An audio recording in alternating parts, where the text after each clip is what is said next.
I'm going to do a little bit of a stock comparison today. All these stocks are for commercial buffer tubes, which fit great. You can tell a commercial buffer tube because it's a little bit bigger in diameter. If you look at the threads on this end, which still have the nut on there, excuse me, not barrel, but the nut on it, the threads are actually this cut into the diameter of this, and a mil-spec one. The threads will be larger than the body back here. Also, the biggest dead giveaway is the slant back here. It should measure 1.168 across here with a set of calipers compared to a 1.148. So all these fit the commercial buffer tube, which I prefer. I always thought bigger is better anyway. We're going to start off, this is the cheapest one. This is what a lot of places would come out with. Some of them maybe Tapco, even cheaper than that. Very flimsy. Have had that one for a while. This is the one that comes on a Rock River arms. They are a little bit better, a little bit deeper click to it. Comes with a metal tube. This one is an ATI stock. The ATI actually has a bigger buffer tube in it. Apparently it has, they're all 6 position, but it's a lot thicker in this web. Maybe I shouldn't say it doesn't come with a bigger tube, but it has a little thicker web. And it also has a position where you can add a cheek rest and raise it up. Then the CTR stock by Magpul, which I just picked up, it's got a couple of extra features. It's got a button here that you can push and a little bit of a liner lock button. We'll start off with a cheap stock. Add it in with, usually I like to start in the furthest top position, see how much it wiggles and wobbles. And of course this stock is shorter and doesn't lock in very well. Even in its most closed position, it's still got a lot of wobble to it.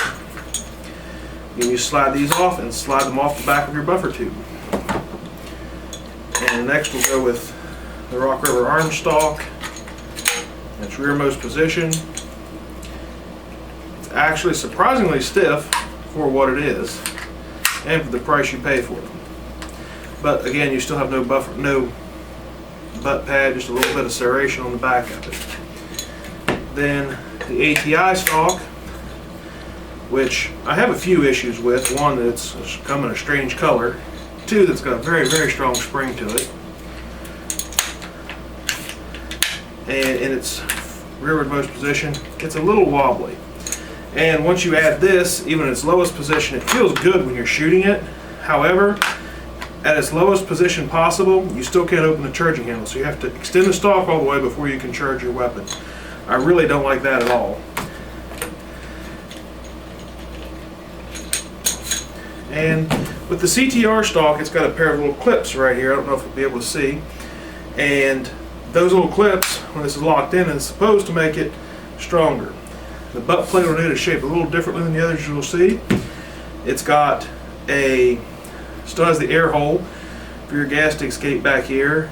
It's a little harder rubber, and it's got a nice little slant to it. I'm not trying to sell Magpul products, but it's pretty cool. The one thing I don't like about it, these little places you have to grip here to pull it down to get it in, they do pinch your fingers a bit. And with it in its extended position, it's not quite as stable as the ATI or the RRA, but with this locked in, there's hardly any give. You just pull this one simple lever and you can move it back and forth. It's fully collapsed with it done. It's about as rock solid as you can get. So maybe a little bit more solid if you want for a little bit of bullseye shooting, but it's still nothing near as stable as an A2 stock. It's got these little quick releases for your sling there if you want. The cheapest Magpul does not have this little lock on it. Other than that, I think it's a pretty awesome stock. Check back in, we'll have some reviews with a couple of them shooting. If you have any questions, post them below.